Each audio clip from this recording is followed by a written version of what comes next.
Good morning, students. Myself Urmia Mishra from MVM Rampur. I am taking your SST classes. In SST subject, there are 4 books. First, India and the Contemporary World textbook in history for class 9th, economics book, and this is your geography, and this is your democratic politics. It is related to politics. Now I am telling about the history book, and the contents are history books. You can see in this book, in section 1, there are 3 chapters: the French Revolution, socialism in Europe, and the Russian Revolution, Nazis and the rise of Hitler. So I am starting from first chapter, the French Revolution. The French Revolution is the most important revolution in history, just because the democratic rule was started in all over the Europe from the French Revolution. French Revolution इसीलिए सबसे ज़्यादा important है. And when was the French Revolution held? This is question. In this first passage, the time of the French Revolution was 14 July in 1789. It was held in 1789. In this chapter, before starting this chapter आप कुछ थोड़ी सी stories की सुन सकते हैं. उस समय Louis 16 का शासन था. लुई 16 वहाँ का राजा था और उसने ऑस्ट्रियन प्रिंसेस मैरी एंटोनियो से मैरिज की थी. उस समय बर्बन डायनेस्टी थी, क्योंकि डायनेस्टिकल सिस्टम होता था. राजा का बेटा राजा, उसी सीरीज़ में लुई 16 जो था वो वहाँ का राजा था. उसमें फ्रांस की ट्रेजरी खाली हो चुकी थी. कुछ वहाँ पर क्राइसिस भी हो गई थी, जिसकी वजह से वहाँ का सिस्टम सब खराब हो चुका था. तो you can see the figure this, and with this figure the French society was divided into 3 state: clergy, nobility, and third state peasants and artisans and small peasants and landless farmers. You can see some new words in this chapter: libre, clergy, tithe and tally. So I am giving some important terms also: libre, clergy, tithe, tally, directory, state, Bastille, Avissize, Jacobin and Maximilian Robespierre, and some other words are important words are in your book. You can see subsistence crisis. You can see this figure also. In this figure एक आप इसमें देख रहे हैं कि एक सारे taxes जो थे वो चर्च को और राजों को पेड किए जाते थे. तो वहाँ का जो थर्ड स्टेट का पर्सन था वो परेशान रहता था. तो you can see that it is like an spider. The king and church was like an spider, and one person is giving all his money, all his tax to the church person. So उस समय जब ये क्रांति हुई, जब ये France की क्रांति थी, उस समय फ्रांस की जो पॉपुलेशन थी वो बहुत ज़्यादा थी. फ्रांस की पॉपुलेशन ज़्यादा थी और उस समय टैक्सेस बहुत बढ़ा दिए गए थे. अब पॉपुलेशन ज़्यादा होने की वजह से वहाँ पर फूड ग्रेन्स की कमी हो गई थी, जिसकी वहाँ की स्टेपल डाइट थी ब्रेड. और वहाँ जो थर्ड क्लास के मोस्टली पीपल फीजन और आर्टिसंस फीजेंट से लेबरर्स थे, वो वर्क करते थे वहाँ की बेकरीज में, जहाँ उनको वेजेस के रूप में एक कुछ पैसे और ब्रेड दी जाती थी, जिसका उसे टैक्स चर्च को पेड करना होता था, जिसकी वजह से वहाँ पर लोग बहुत परेशान हो चुके थे. Now I am telling subsistence crisis is a difficult situation in which the basic means of livelihood are endangered.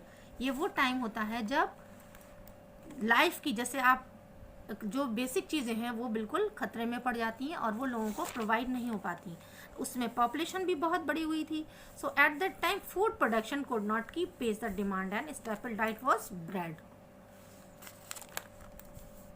Were rose up. उस समय रोटी के भी दाम बहुत ज़्यादा महंगे हो चुके थे. The mostly third state people were labourers and workers.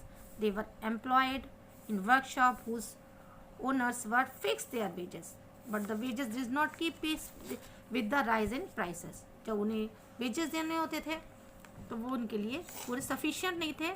सो इससे क्या हुआ, जो पुअर लोग थे और राजा के बीच और वहाँ के रिच लोगों के बीच में डिस्टेंस बढ़ता जा रहा था, जिसकी वजह से लोग बहुत ज़्यादा नाराज़ हो चुके थे. दे वर अनॉयड विद द किंग. उसी समय ग्रोइंग मिडिल क्लास का भी स्टार्टिंग हो चुकी थी। अभी तक जो इन्होंने क्रांति की करने की कोशिश की, बेस्टिल के किले पे जाकर हमला किया, वो सब कुछ लेबरर्स के थ्रू किया गया। लेकिन इसी बीच में इस क्रांति का, रेवोल्यूशन का फेवर करते हुए कुछ बिग बिजनेसमैन, मर्चेंट इसमें भी शामिल हो गए। तो growing in the pass peasants and workers had participated in revolt against the increasing taxes and food security, but in 18th century some social group of merchants, lawyers and administrative officials also included the revolution. अब बहुत से 18th century में जिन्होंने favour किया कि हाँ in France का system गलत है या मोनार्कल सिस्टम खराब है, उसको सही करने के लिए, उसको सुधारने के लिए कुछ बहुत से बिग बिजनेसमैन, मर्चेंट्स, फिलोसफर भी, उन्होंने भी कुछ स्टेप्स उठाए। They gave their contribution to change in French society and administration. They gave so many ideas. उन्होंने गवर्नमेंट को चलाने के कुछ आइडियाज़ भी दिए, उनके बारे में डिस्कस भी किया। और ये सारा डिस्कशन जो किया जाता था वो कुछ ऐसी सोसाइटी में, ऐसी जगह किया जाता पर जहाँ पर ऑल पीपल हुआ करते थे, डेली जाया करते थे। और कुछ बुक्स और न्यूज़पेपर्स के थ्रू भी कुछ नॉलेज लोगों को दी जाती थी कि कौन कौन किस तरह से सरकार को चलाया जाए। उस समय जो फ्रेंच रेवोल्यूशन में जो फिलोसफर्स हुए वो थे John Locke, Hobbes, Rousseau and Montesquieu. Montesquieu का सबसे बड़ा कंट्रीब्यूशन था क्योंकि उस समय यूएसए ने मॉन्टेस्क्यू के थॉट्स को स्टार्ट किया था। उसने गवर्नमेंट को लेजिस्लेटिव, एक्सिक्यूटिव एंड जुडिशरी में डिवाइड किया था। सो यहाँ पर भी ये कुछ स्टार्टिंग करने के लिए मॉन्टेस्क्यू के लॉज को फॉलो किया गया। लोगों में गुस्सा बढ़ता जा रहा था और वो जो फर्स्ट स्टेट के लोग जो प्रिविलेज उठाते थे उसका विरोध किया जा रहा था।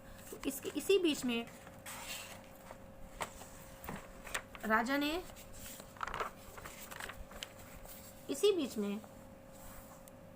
एक 5 मई 1789 को लुई 16 ने एक स्टेट जनरल की एक मीटिंग बुलाई।